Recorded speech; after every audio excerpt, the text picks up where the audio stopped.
Prisrčno pozdravljeni v tretjem delu epizode 8 načel celostnega zdravja o počitku in spanju. Ali lahko pandemija koronavirusa vpliva na naš spanec? O tem in še več bo z nami spregovoril zdravnik, specialist, nevropsihiater Slobodan Šunjevarič. Zdaj nadaljujemo s temom o spanju. Zastavi se vprašanje, kako na spanje vpliva nočno delo. Ob zatonu sonca se upočasni delo naših možganskih celic. Koncentracija hormona kortizona se zniža na ničlu, kar spremlja naš cirkadijalni ritem budnosti spanja. Pri sončnem zatonu se aktivira gen P53. Zaradi tega celica počiva, to pa je pomembno, ker se tako lahko naprej razmnožuje. Poleg tega se pri počitku popravljajo napake v genih. Spet naraste del verige, ki mi rečemo telomere.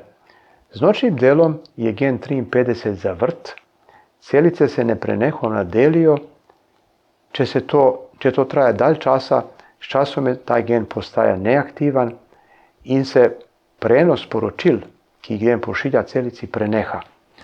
Ob vzhajanju sonca se aktivirajo geni v celicah.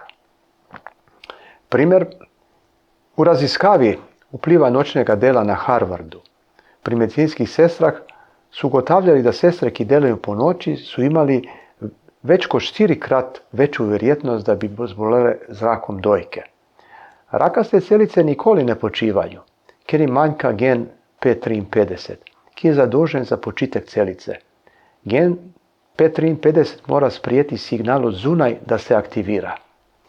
Če je zavrt z nočnim delom, dolgo ne dobi signala, če tega gena ni ali je oškodovan, se celice neprenehoma delijo, to so pa naše rakaste celice. Terapija motenj spanja oziroma kronične nespečnosti.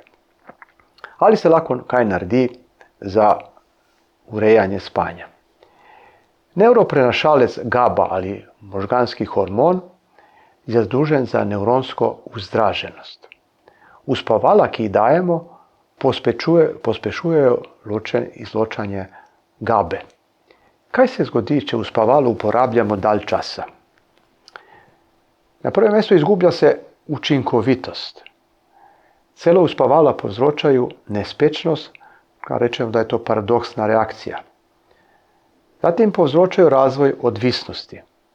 Uspavala se vgradi v presnovu celice. O prekinitvi jemanja se javljajo otegnitveni ali abstinenčni sindromi.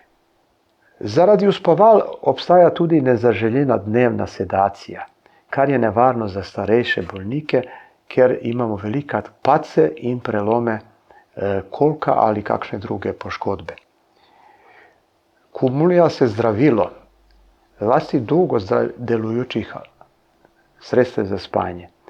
To je tudi nevarno pri starejših bolnikih, ker jemljajo veliko število zdravil. To se vse nabira potem in povzroča tudi jetrno okvaro. Potem imamo neugoden vpliv na spoznavne ali kognitivne sposobnosti. Uspavala delujo negativno na njih. Zlasti velja to za starejše začetno demenco, ker tako imajo poslabšane kognitivne sposobnosti, uspavalo pa še to pospeši. Če že uporabljamo uspavala, se odločamo za blaga sredstva. Na prvem mestu znanje Baldrijan za blago kronično nespečnost. Začne učinkovati šele po nekaj tednih, kar mu je negativna stran. Potem pa imamo hormon spanja, melatonin, sa hitrim sproščanjem. Uporablja se za premagovanje jet laga ili putovanja čez več časovnih con. To je hormon in ni uspavalo, ali se uporablja za uravnavanje cirkadijalnega ritma. Kaj se dogaja? Reaktivna letala letijo hitro skozi časovne pasove, tako da naša notranja biološka ura tega ne dohaja. Obstaja časovni zaostanek in utrujenost. Podnevi smo utrujeni, zaspani, ker ura misli, da je noč, ker ni ujela pravega časa. Po noči pa ne moremo zaspati, ker notranja ura misli, da je dan. Naslednji dan se prilagajamo s pomočjo sončne svetlobe. Ponavadi, če potujemo v Ameriko ali iz Amerike, prvi dan ne moremo spati. Uporablja se za te motnje odmerek melatonina od 2 mg, ki obstaja v obliki počasno in hitro sproščajoče snovi. Uporabljamo ga tudi pri zdravljenju okužb za COVID-19. Ugotovili so v raziskavi, da 1/3 primerov ima nespečnost tudi do 6 mesecev. Pri zdravljenju psihofiziološke kronične nespečnosti je najboljše sredstvo kognitivno-vedenska terapija. Če to ni možno, se uporabljajo uspavala sa kratkim delovanjem. Zakaj? Ker po njih ni zaspanosti čez dan in padcev starejših, ni presnovkov, ki so aktivni, ki bi se spuščali v interakcije sa drugimi zdravili, tudi ne motijo strukturo spanja, te imamo vse faze spanja, ki so potrebne, in ne ustvarjajo odvisnost. Če se uporabljajo manj kot 3 tedne oziroma maksimalno 3 mesece, a takrat sa majhnimi presledki, ker imajo kratki razpolovni čas, jih uporabljamo za težave pri uspavanju ali pogostem nočnem prebujanju. Razen vseh teh zdravil, ki jih uporabljamo, obstaja, sicer ne pri nas, antihistaminik, ki deluje na H1 receptore in uporablja se njegov pomirjujoči učinek. On je učinkovit in varen, hitro pride do spanja, ki traje dolgo in kakovostno, vendar ni pri nas na voljo. Uporabljamo ga za kratkotrajno zdravljenje primarne nespečnosti. Zdravljenje kronične nespečnosti zdravimo z antidepresivi. Pri uporabljanju antidepresivov ni odvisnosti, ne ustvarja se toleranca, a imaju dobar uspavalni učinek. Uporablja se tudi melatonin sa podaljšanim sproščanjem, starejšim bolnikom trenutno ni na voljo. Če je nespečnost simptom depresije ali anksiozne motnje, uporabljamo antidepresive sa pomirjujočim delovanjem ali anksiolitičnim delovanjem. Potem lahko uporabljamo tudi atipična zdravila za zdravljenje psihoz v vrlo nizkih dozah, ali uporabljamo agomelanin, ki vpliva na depresijo ali tudi na nespečnost. Zadnje čase se opuščajo uspavala na benzodiazepinski podlagi. Zakaj? Ker so dolgo delujoči in niso za starejše. Imajo aktivne presnovke, a starejši uporabljajo veliko zdravil, povzročajo pa tudi dnevno zaspanost. Ker dolgo delujejo, čez dan povzročajo tudi padce. Kratko delujoči uspavala se uporabljajo za težave s uspavanjem in potovanje čez več časovnih pasov. Zakaj? Ker ni zaspanosti čez dan in ni aktivnih presnovkov. Omenimo še nekatere dodatne posledice terapije z benzodiazepini, ki se uporabljajo največ v prejšnjih časih. Na prvem mestu tu je skrajšane so globoke faze spanja in REM faze spanja, oziroma sanje. A podaljšujejo faze plitkega spanja, prvo in drugo fazo, tako da spanje ne prinaša počitka, ni procesov iz globokih faz. Razen tega motijo strukturo spanja, kar se vidi tudi na elektroencefalogramu. Če se uporabljajo dalj časa, se zmanjša učinkovitost, potrebno je zviševati dozo in ustvarja se odvisnost. Po 6 mesecih uporabe ni več učinka, zaradi tega je nujno potrebno, da jih uporabljamo največ do 3 mesecev. Kaj se zgodi ob opustitvi uspaval? Takrat pride do povratnega zvišanja REM faze in javljajo se moreče sanje. Spanje se normalizira šele po daljšim prekinitvi jemanja uspaval. Zaradi tega ukinjamo le eno vrsto uspaval naenkrat in sicer za 1/4 doze na 10 dni. Katere so posledice hitre prekinitve benzodiazepinskih hipnotikov? Javlja se nespečnost, zvišana toleranca za uspavanje, prebujanje po noči in moreče sanje. Javlja se tudi abstinenčni sindrom z razburjenostjo, hipersenzitivnostjo, zaznanim motnjami in paranojo.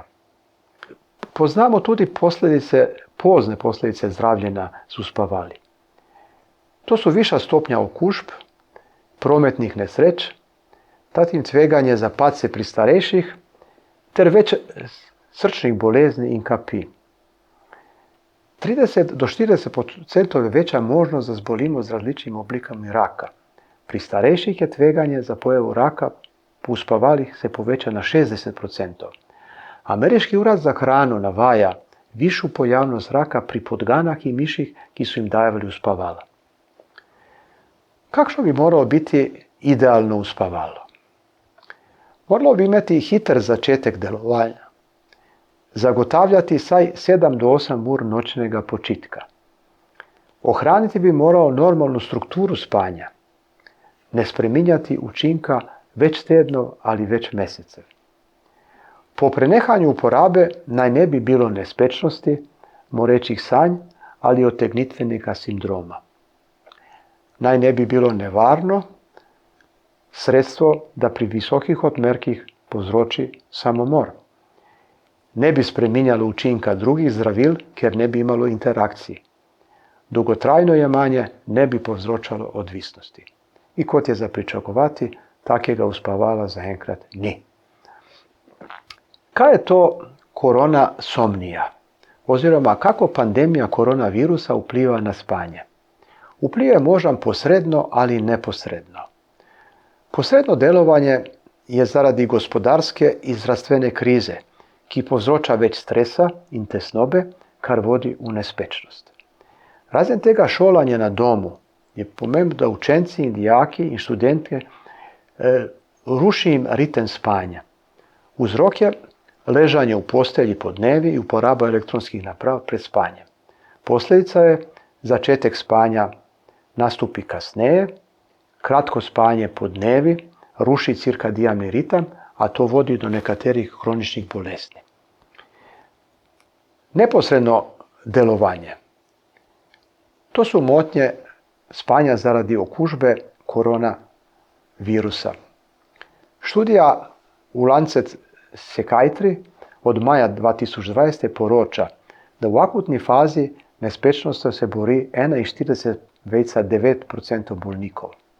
Dolgoročna posledica okužbe je kronična nespečnost, ki pri 26% bolnikov traja tudi do 6 mesecev. Zdaj bi nekaj povedali o vplivu nespečnosti na delovno sposobnost, socialne odnose in promet. Spanje in delovna sposobnost.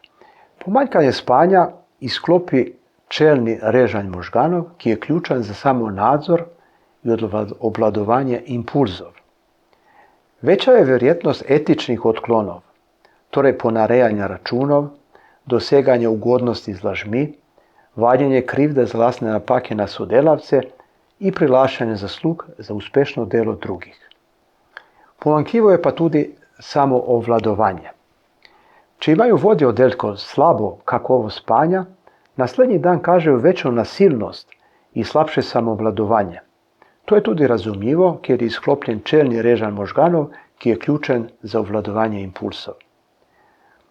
Posledice nespečnosti so utrujenost, kognitivna neučinkovitost, torej slabši su spomin, pozornost in koncentracija, manje tudi energije za delo, šibka je motivacija in nagnjenost je k napakam in nesrečam. Nekaj bi povedali o težavah v družbenem življenju in socialnih odnosih.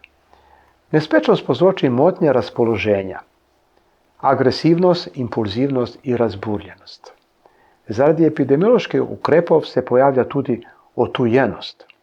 V družinah se krhajo družinske vezi, zaradi finančne krize je zmanjšana toleranca na frustracije, kar povzroča agresijo in tudi ločitve.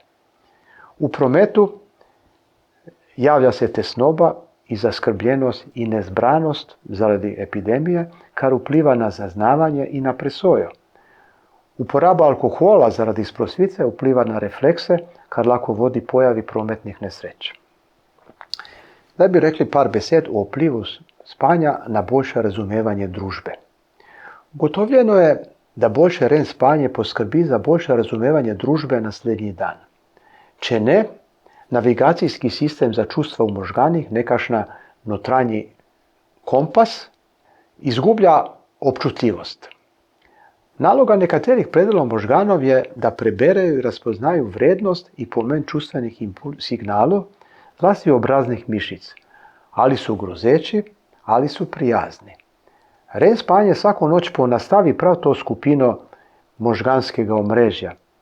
Za sanjanje prikajšani možgani ne morejo pravilno razpoznati obraznih izrazov, ti postanejo popačeni, ter prijatelje ne ločimo od sovražnikov.